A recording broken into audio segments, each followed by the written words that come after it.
নুরুদ্দিন জঙ্গি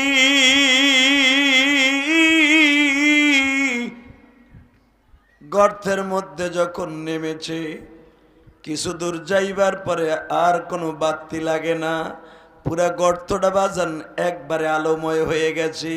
নুরুদ্দিন জঙ্গি আস্তে আস্তে করে বাবা নবীর জেসেম মুবারকের কাছে গেলেন,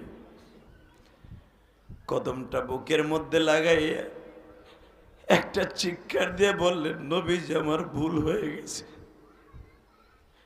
আপনি আমার ক্ষমা সুন্দর দৃষ্টিতে দেখেন। আমার এই দেশে আমার শাসন আমেলে এত বড় বেয়াদবি হয়ে যাবে আপনার সাথে বুঝতেও পারি নাই। নুরুদ্দিন জঙ্গি কাঁদতে কাঁদতে কাঁদতে বাবা ওই সুরঙ্গ পথের মধ্যেই বেহুশ হয়ে পড়লেন। বেহুশ অবস্থায় বিশ্বনবী নুরুদ্দিনের মাথায় হাত দিয়া বলে, নুরুদ্দিন রে,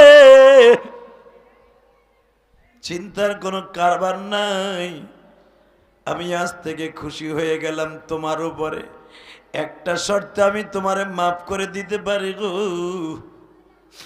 আমার কবরটাকে তুমি 200 ফুট নিচের থেকে খনন করিয়া তুমি আমার কবরটারে সীসা দিয়া বাঁধায় দিবা, আমি নবী আমার 2 জন শ্বশুর সহ কিয়ামত পর্যন্ত কোনো বেঈমান যেন আমার কবর খনন করতে না পারে গো।